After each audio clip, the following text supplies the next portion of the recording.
Assalamualaikum warahmatullahi wabarakatuh. Alhamdulillahi rabbil alamin. Wabihi nasta'inu ala umuri dunya waddin. Wassalatu wassalamu ala ashrafil anbiya'i wal mursalin, nabiyyina Muhammadin wa ala alihi wa sahbihi ajma'in. Pemirsa sahib, a'azanallahu wa iyyakum. Inilah pertemuan yang kedua setelah kita mendengarkan tentang sejarah timbulnya ilmu nahwu, maka mari kita memulai pelajaran kita pada kesempatan yang kedua ini. Namun sebelumnya kami ingin sampaikan bahwa di antara manfaat mempelajari ilmu nahwu yang merupakan salah satu di antara cabang-cabang bahasa Arab yang terpenting, di antaranya adalah tentu kita bisa dengan izin Allah memahami Al-Quran, karena kita tahu bahwasanya Al-Quran berbahasa Arab, maka tidak mungkin bisa memahami Al-Quran kecuali dengan bahasa Arab. Dan ilmu terpenting dalam bahasa Arab diantaranya adalah ilmu nahwu.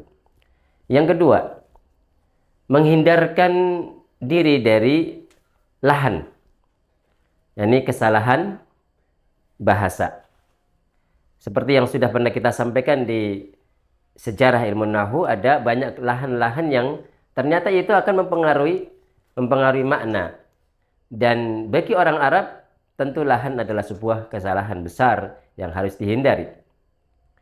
Kemudian juga kita bisa memahami, mendalami ilmu-ilmu bahasa Arab lainnya atau kitab-kitab yang berbahasa Arab, manuskrip sejarah Islam dan sebagainya. Tentu banyak sekali di antara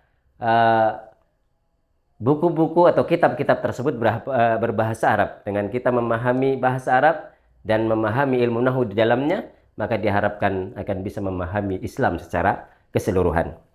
Baiklah, mari kita mulai pelajaran kita yang pertama dengan al-mawdu'. Mawdu'nya adalah jumlah mufidah. Jumlah mufidah. Al-jumlah al-mufidah. Al-jumlah al-mufidah. Apa itu al-jumlah al-mufidah? Hadirin atau pemirsa sahib, a'azanallahu wa iyyakum. Tentu kita tidak terlepas ketika berbicara, ketika menulis dari yang namanya jumlah mufidah. Sebelum kita lebih lanjut berbicara tentang jumlah mufidah, kita mengenal bahwa huruf atau tulisan terkecil dalam sebuah bacaan itu kita kenal dengan istilah huruf. Dalam bahasa Indonesia kita tahu apa itu huruf. Huruf isinya A, ya, B, C, D, dan seterusnya. Ini dikenal dengan huruf. Kalau dalam bahasa Arab hampir sama sebenarnya, karena huruf sendiri berasal dari bahasa Arab, yaitu harfun. Harfun. Nah, huruf ini adalah bentuk plural atau jamak daripada harfun.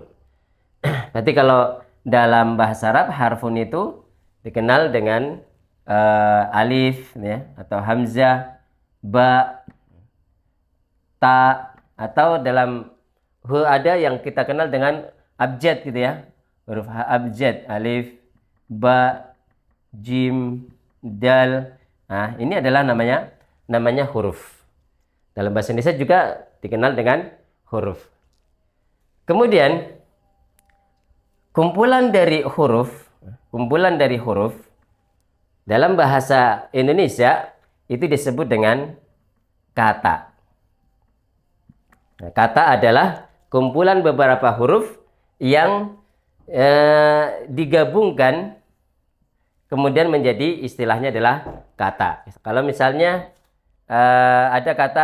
ada huruf S, A, Y, A gitu ya. Ketika kita gabungkan ini disebut dengan kata. Kalau misalnya kata M,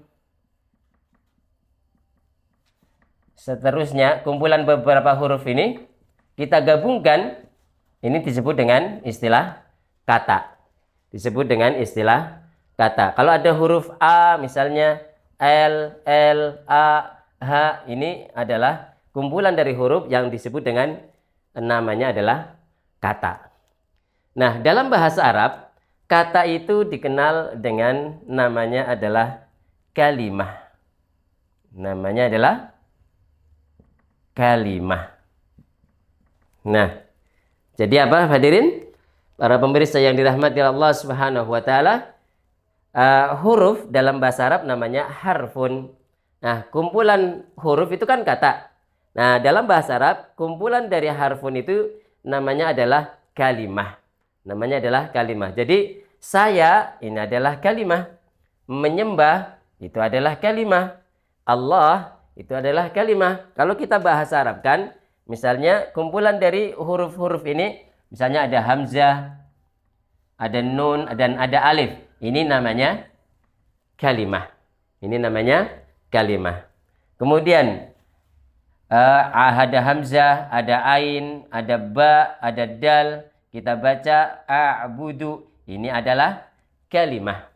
Ana adalah kalimah, a'budu adalah kalimah, dan kumpulan dari huruf alif, lam, ha, ketika kita gabungkan, maka ini disebut dengan istilah namanya kalimah.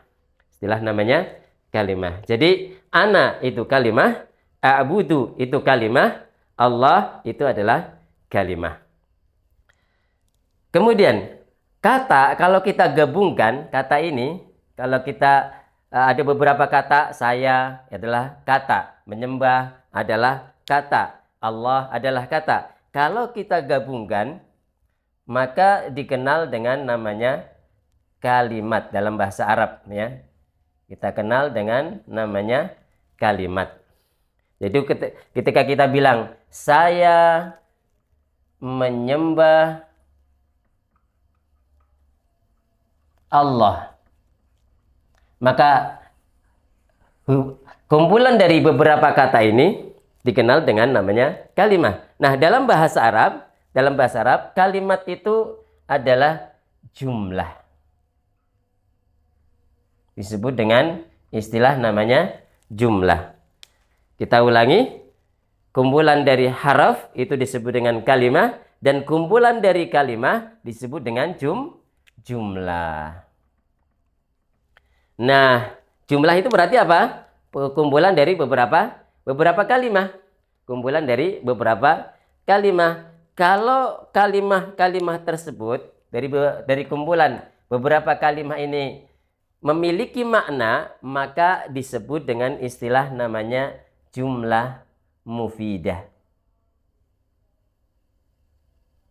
Disebut dengan istilah namanya jumlah mufidah. Ya, jumlah mufidah. Jadi jumlah mufidah adalah kalimat, kalau kita bahasa Indonesia kan, adalah kalimat yang sempurna. Nah, kalimat yang sempurna. Ini tulisannya terlalu bagus ya, makanya kita ganti dengan yang lebih bagus lagi. Kalimat dalam bahasa Arab itu disebut dengan istilah jumlah. Dan jumlah yang sempurna namanya jumlah mufidah. Namanya jumlah mufidah. Jadi dari sini kita tahu apa itu jumlah mufidah. Jumlah mufidah adalah kalimat yang sempurna. Kalimat yang sempurna. Atau biasanya orang lain mengatakannya itu, istilah lain itu namanya kalam. Kalam. Ada juga orang mengatakan qaul. Jadi banyak beragam ahli nahwu menyebutkan kalimat atau istilah dalam bahasa Arabnya itu bisa dikatakan jumlah atau kalam atau qaul, ada juga yang mengatakan kalim dan lain sebagainya. Intinya adalah kumpulan dari beberapa kalimah. Nah, dalam bahasa Arab ketika kita gabungkan ana a'budu Allah, Nah, kita gabungkan, inilah yang disebut dengan jumlah mufidah. Inilah yang disebut dengan istilah jumlah mufidah. Nah, jadi secara makna kita sudah tahu apa itu jumlah mufidah. Adalah kumpulan dari beberapa kalimat dan kalimat kumpulan dari beberapa huruf. Sehingga setelah kita mengenal bahwa di dalam tulisan-tulisan baik Indonesia ataupun Arab, kumpulan-kumpulan itu ada maknanya, ada namanya. Nah, dalam bahasa Arab, kalimat-kalimat yang terkumpul dan memiliki makna disebut dengan namanya jumlah mufidah. Namanya jumlah mufidah. Nah, dari sini bisa difahami bahwa jumlah mufidah pada intinya adalah kalimat yang sempurna. Kalimat yang sempurna. Tapi ini mungkin yang bisa kita sampaikan pada kesempatan hari ini. Insya Allah pada kedepannya kita akan mempelajari tentang unsur-unsur yang ada pada jumlah mufidah. Unsur-unsur yang ada pada jumlah mufidah. Karena sebenarnya kalau kita tahu bahwa ribuan, ratusan, miliaran kalimat itu sebenarnya ada 3. Nah, 3 itu apa aja? Mari kita ikuti insyaallah pada pertemuan selanjutnya. Aku lupa lihada. Astaghfirullah li wa lakum wa qur rabbighfir warham wa anta khairur rahimin. Assalamualaikum warahmatullahi wabarakatuh.